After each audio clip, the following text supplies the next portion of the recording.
Kamusta kayong lahat mga ka-anime? Salamat sa pag-click ng video na ito at sa patuloy na pagsuporta sa ating channel. Kung meron kayong mga request na anime chapters na gusto nyong talakayin natin, ay comment lang sa baba at babasahin at gagawin po natin yan.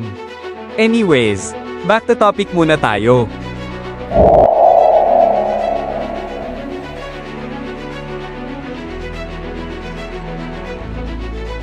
Nagsimula ang One Piece Chapter 1140 kung saan natapos ang nakaraang kabanata.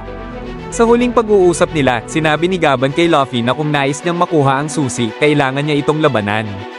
Ngunit nagtaka si Luffy kung bakit pa niya kailangang lumaban. Gaban ay sumagot, bakit?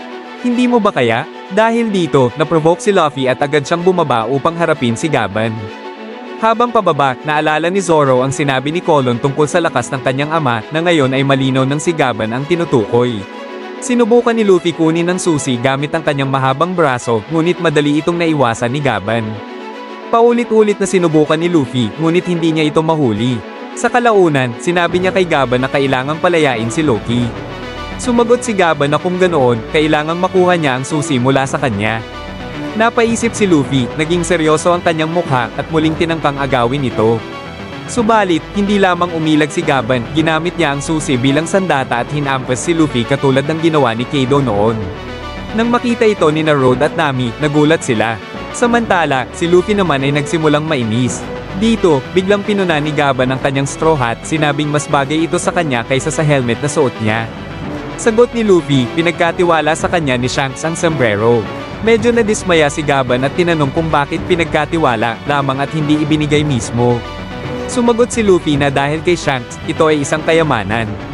Habang patuloy silang nag-uusap, hindi pa rin tumitigil si Luffy sa pagtatangkang agawin ang susi. Hanggang sa pinasok bigla ni Gaban ang malaking susi sa bibig ni Luffy, sabay sabing masyado siyang madaldal. Pagkatapos, itinapon niya ang susi kay Luffy ngunit bigla rin siyang naglabas ng dalawang palakol. Nang makita ito ni Zoro, nag-alala siya.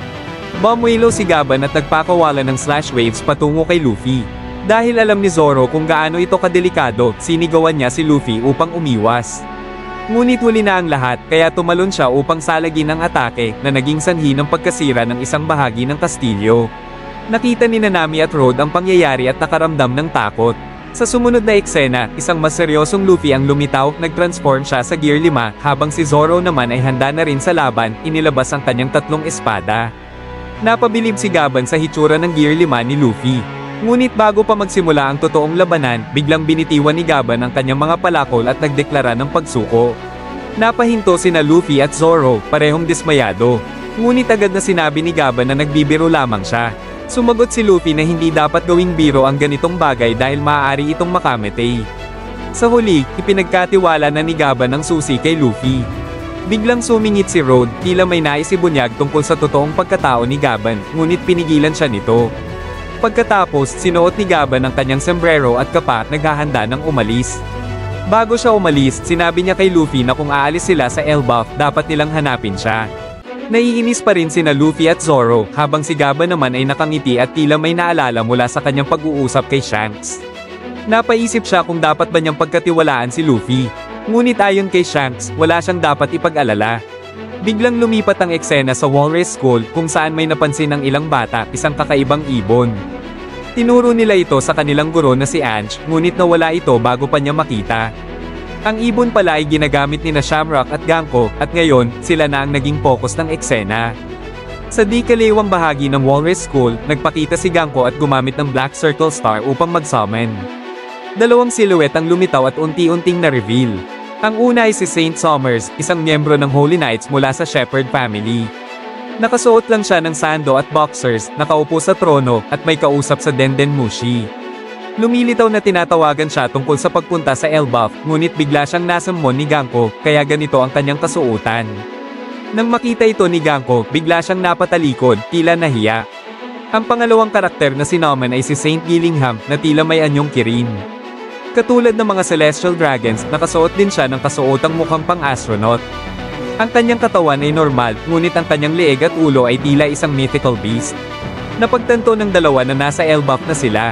Habang nagsusuot ng damit, pinansin ni Saint Summers kung gaano kalaki ang isla. Tinanong ni Shamrock kung bakit dalawa silang dumating gayong isa lang ang kinakailangan. Sagot ni Saint Summers, kailangan nang bumalik ni Shamrock sa Marijoa dahil utos ito mula sa itaas. Idinagdag pa niya na nagtaka siya kung bakit naroon sina Shamrock, dumaan lang ba sila upang bisitahin ang puntod ni King Herald. Hindi nagbigay ng sagot ang grupo. Sa huling panel ng kabanata, nakita silang nakatayo malapit sa Walrus School, pinagmamasdan ang mga batang Giants. Dito na isiniwalat ni Saint Summers ang kanilang plano, dukutin ang mga batang Giants at dalhin sila sa Marijoa. Ngunit ayon kay Saint Gillingham, mahirap itong gawin dahil tanging ang may marka lamang ang makakagamit ng Black Circle Stars, kaya kailangan nilang dalhin ang mga bata sakay ng barko. Nainisigang ko nang marinig ito, ngunit sinabi ni Shamrock na dahil sa kakayahan ni Saint Gillingham, maaari nilang gawing laro ang kanilang misyon, isang laro na tiyak na may madugong kahulugan.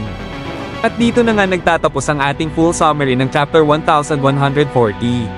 Sana ay nagustuhan ninyo. Mag-subscribe lamang po sa ating channel Anime PH para mas updated ka sa mga bagong upload natin. Maraming salamat!